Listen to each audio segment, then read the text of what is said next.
meeting room. Perhaps he had simply missed a memo.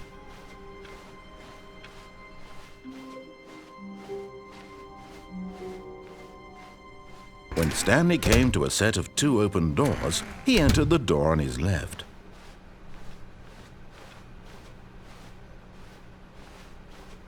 Yet there was not a single person here either. Feeling a wave of disbelief, Stanley decided to go up to his boss's office. Stanley stepped into the broom closet, but there was nothing here, so he turned around and got back on track.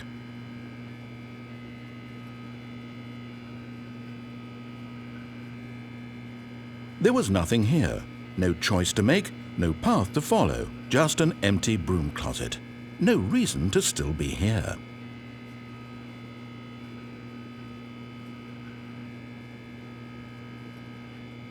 It was baffling that Stanley was still just sitting in the broom closet. He wasn't even doing anything. At least if there was something to interact with, he'd be justified in some way. As it is, he's literally just standing there doing sweet FA.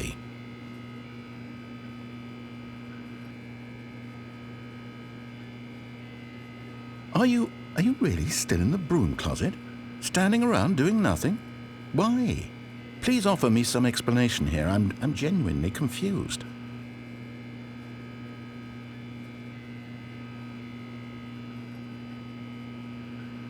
You do realize there's no choice or anything in here, right? If I'd said Stanley walked past the broom closet, at least you would have had a reason for exploring it to find out. But it didn't even occur to me because literally this closet is of absolutely no significance to the story whatsoever. I never would have thought to mention it.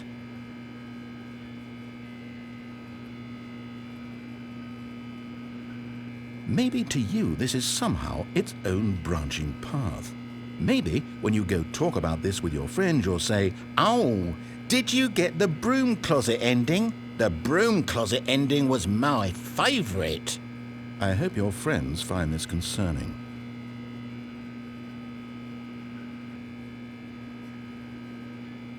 Stanley was fat and ugly and really stupid. He probably only got the job because of a family connection. That's how stupid he is. That or with drug money. Also, Stanley is addicted to drugs and hookers.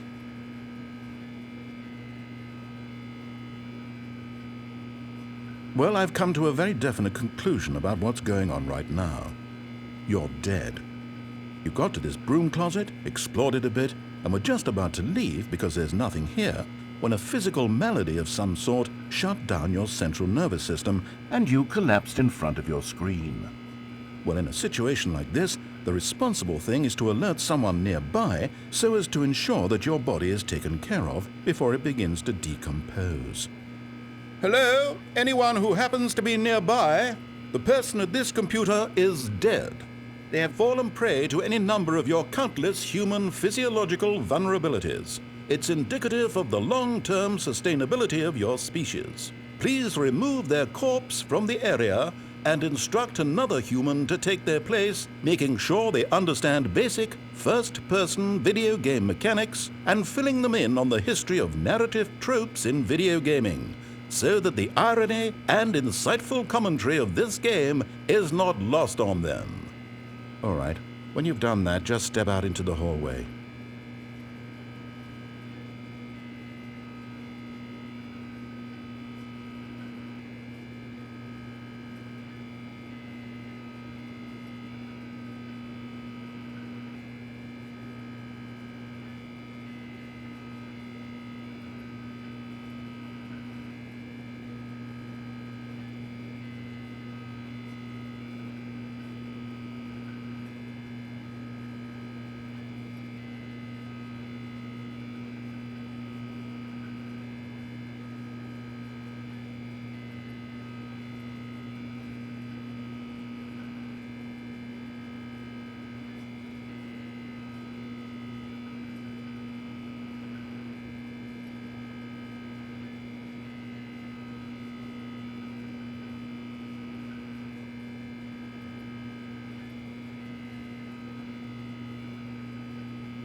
Ah, second player. It's good to have you. You too?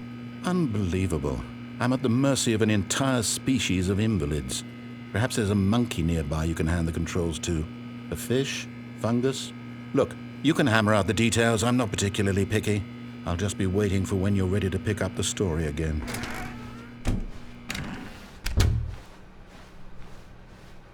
Coming to a staircase, Stanley walked upstairs to his boss's office.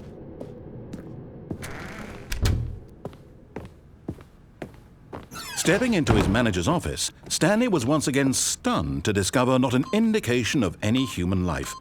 Shocked, unraveled, Stanley wondered in disbelief who orchestrated this. What dark secret was being held from him? Stanley was in such a rush to get through the story as quickly as possible, he didn't even have a single minute to just let the narrator talk. That kind of anxiety isn't healthy, so he relaxed for a few moments with some calming New Age music.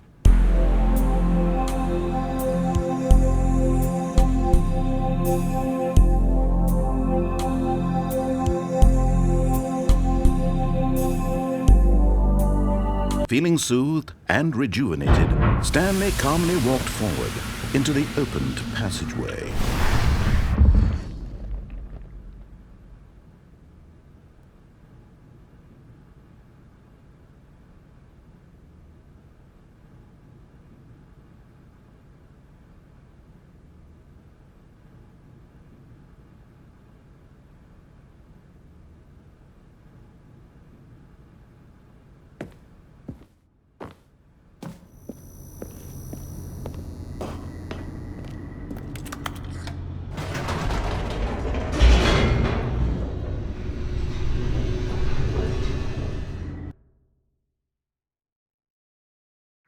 Descending deeper into the building, Stanley realized he felt a bit peculiar.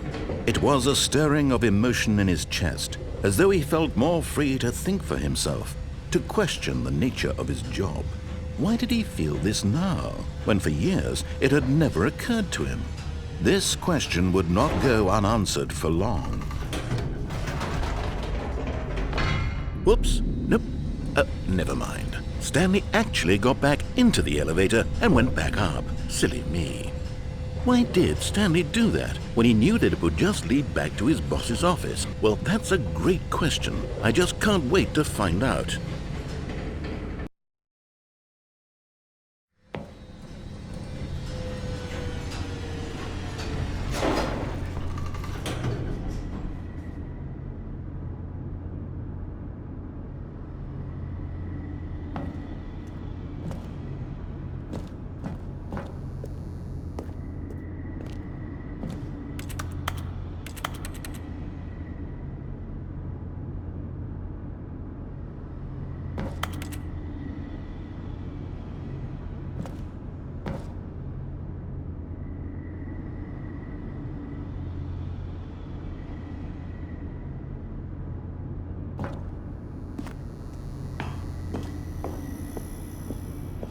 Here we are, Stanley. It's your boss's office. Exactly the way it was before you got onto the elevator. It's still just exactly what it is. What a decision you've made to come up here and look at the office again. This has fleshed out the plot of the story in new and fascinating ways I could have never anticipated. It's that keen eye for storytelling that you have, an incisive rapid fire of critical plot points, one after the other, weaving a rich tapestry of uncompromising narrative. Wow! I'm bolted to the edge of my seat.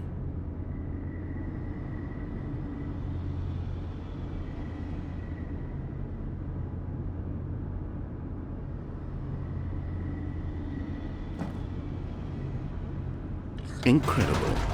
Now he's getting back into the elevator and going down again. Ladies and gentlemen, how does he keep coming up with all of this?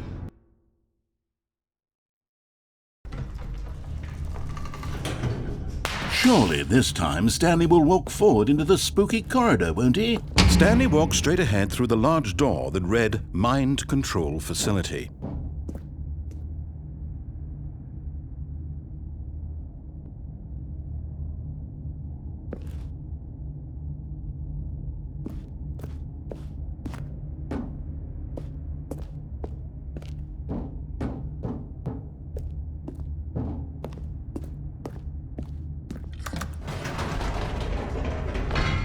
Did you think we were going to go forward down the spooky corridor? No. It's time once again to go back up in the elevator. I can't even begin to grapple with what might be up there. Is it the boss's office again? Or what if it's the boss's office this time? The suspense is killing me.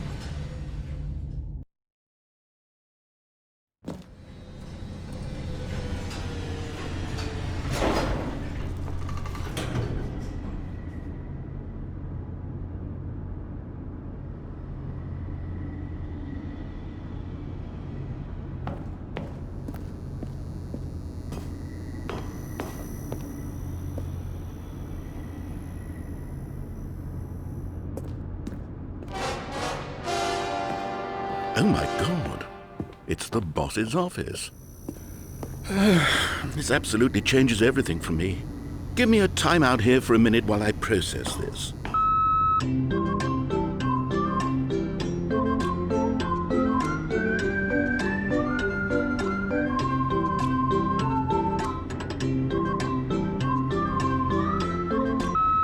Okay, I'm ready. I'm prepared to embrace this stunning revelation and to move forward with... No, wait. No. I need more time to process.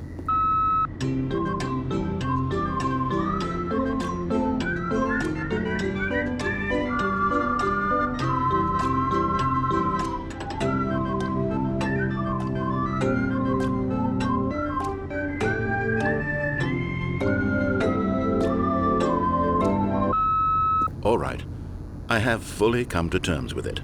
I have made space in my worldview for this astonishing new reality. As before, I turn to your expert eye for gripping narrative, Master Stanley.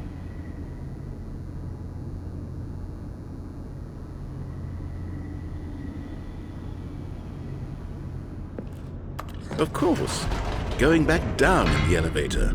How did I not anticipate it? I mean, sure, now it's obvious, but you have to understand that 30 seconds ago, this kind of thing had never been attempted before. I had no frame of reference to even anticipate it.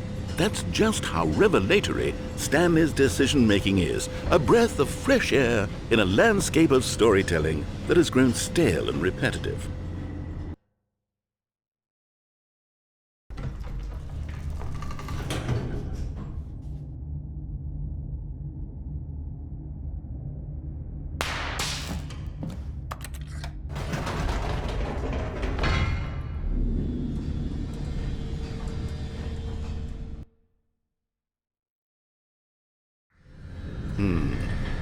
You know what? I've just thought of something. Hold on, let's stop for a moment. Don't you realize? It's the anticipation, Stanley. You and I, we have no way of knowing what will be at the top of this elevator. But the suspense, the agony of waiting and anticipating and having to guess, that's the real thrill. Oh, I simply don't want to let that feeling go. It's so precious, so fleeting. Why don't we take this elevator ride nice and slow? There we go. Isn't this so much more exciting? You know, Stanley, it seems like nowadays the only thing that audiences want is to be shocked as loudly and frequently as possible. They want big, explosive moments flung right in their faces from the very moment that things get started. But where's the tension? Where's the trust in the audience to build a slow and nuanced appreciation for the story, the characters? Why aren't we given time to imagine the surprises, to have to think and to anticipate, and then to marvel at the eventual reveal? This is storytelling, Stanley. What you and I are doing right now. This is the most exciting narrative to be developed in years, and it's really all because of you. You're the one who took this bold step of revisiting the exact same locations over and over. Truly, I mean it. This is unique and different. It's not like anything else out there. You see, I want stories that surprise me, Stanley. I want to have to think. I want to be engaged and not pandered to. We're being fed such unimaginative drivel all the time, and we all know it, which is why we're so starved for content that makes us feel sharp and vital and alive. That's why people like you so much, Stanley, because you're not afraid to spit in the face of tradition. You're a role model, you know? People look up to you. Which is why, oh, I didn't know when to spring this on you, but, well, I've gathered a little press conference for you, so that you can talk about your work and your storytelling and your life. Yes, I know you're not much for the public eye, but I thought it would especially mean a lot to the people who have been following you from the beginning. They really look up to you, Stanley. I don't know if you realize the impact you have on them. This is the kind of gesture that might leave a tremendous impact on them for the better. Oh, good, we're here.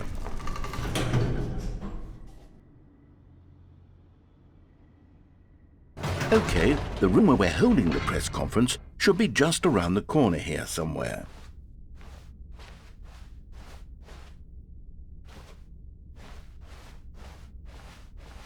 Ah, yes, here it is, just through this door. All right, are you ready? I've told them you're going to speak a little bit about the nature of surprise in storytelling and what it means to craft a truly unpredictable narrative. Oh, don't worry, you'll do great. Just be yourself and speak from the heart. I'm really proud of you, Stanley. Okay, it looks like they're ready for you. Go get 'em.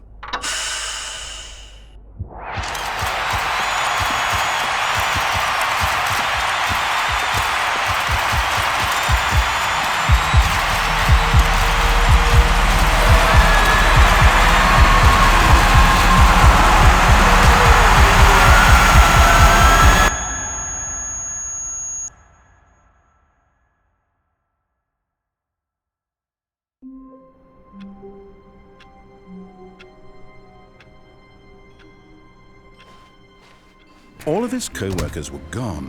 What could it mean? Stanley decided to go to the meeting room. Perhaps he had simply missed a memo.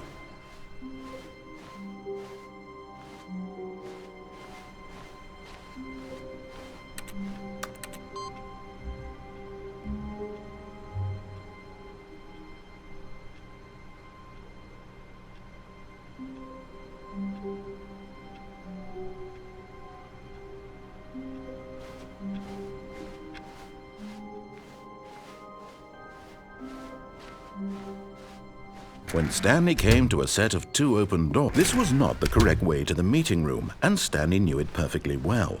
Perhaps he wanted to stop by the employee lounge first, just to admire it.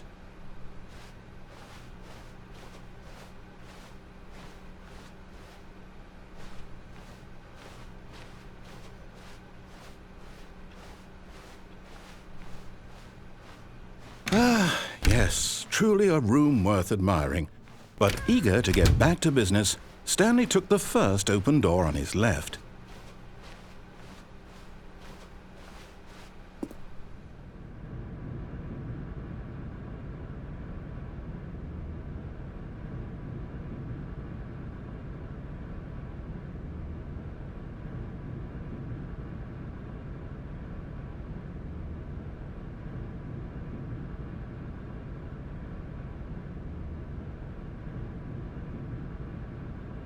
Stanley was so bad at following directions, it's incredible he wasn't fired years ago.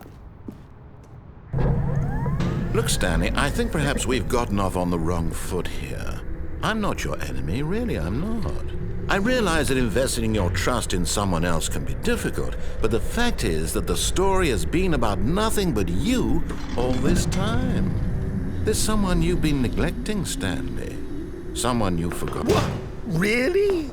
I was in the middle of something. Do you have zero consideration for others? Are you that convinced that I want something bad to happen to you? Why, I don't know how to convince you of this, but I really do want to help you, to show you something beautiful.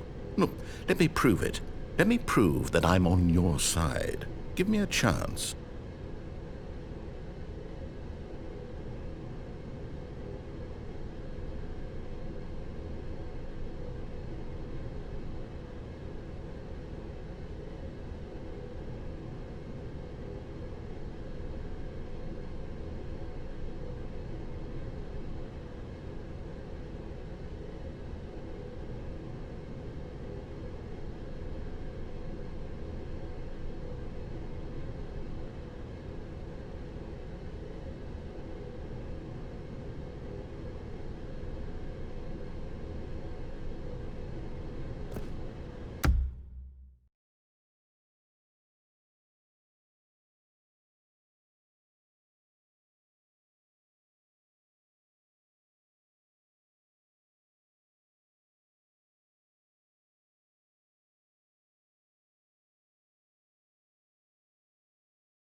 Now listen carefully, this is important.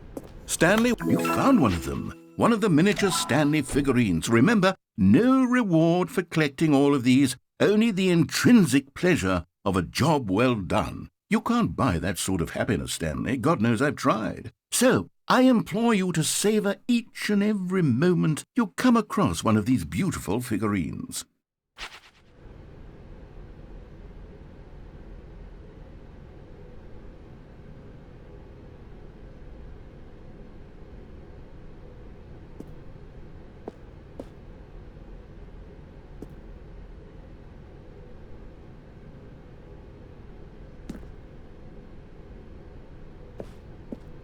Oh, thank God you are willing to listen to me. Do you see that I really have wanted you to be happy all this time? The problem is all these choices. The two of us always trying to get somewhere that isn't here. Running and running and running, just the way you're doing right now. Don't you see that it's killing us, Stanley? I wanted to stop. We would both be so much happier if we just stopped. And I think I have a solution. Here, let me show you.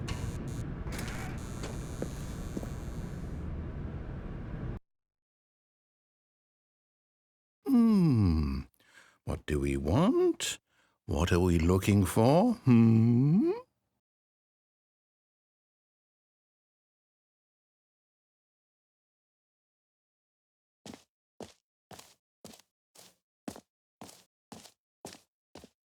Here. Yes. Oh, it's beautiful, isn't it? If we just stay right here, No, wait. Where are you going? Oh, no. Stay away from those stairs. If you hurt yourself, if you die, the game will reset. We'll lose all of this. Please, no, Stanley, let me stay here. Don't take this from me.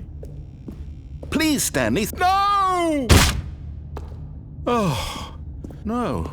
No, what are you doing, Stanley? Please, I'm asking you not to take this away from me. I can't go back to what I was before. If you die, we'll both go back. Why are you doing this? Stanley, let's go back to the other room. Can you do that for me? My God, is this really how much you dislike my game? That you'll throw yourself from this platform over and over to be rid of it? You were literally willing to kill yourself to keep me from being happy. Am I reading the situation correctly?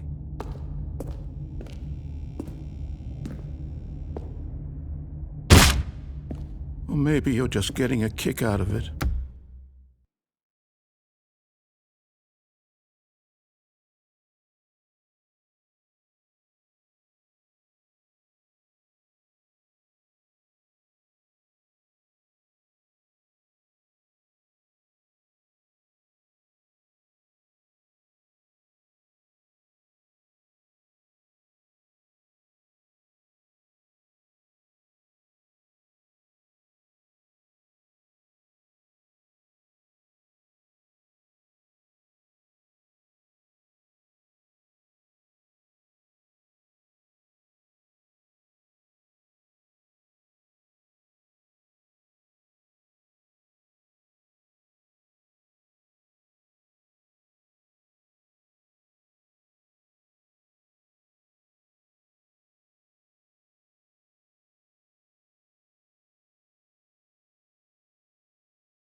I don't know anymore.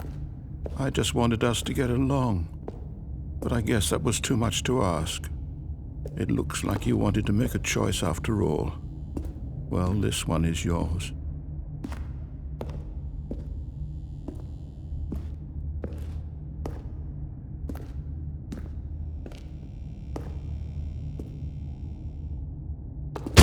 Is it over?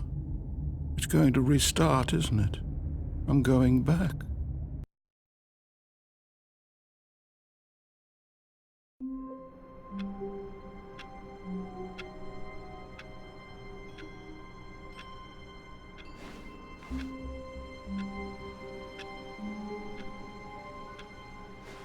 All of his co-workers were gone. What could it mean? Stanley decided to go to the meeting room. Perhaps he had simply missed a memo.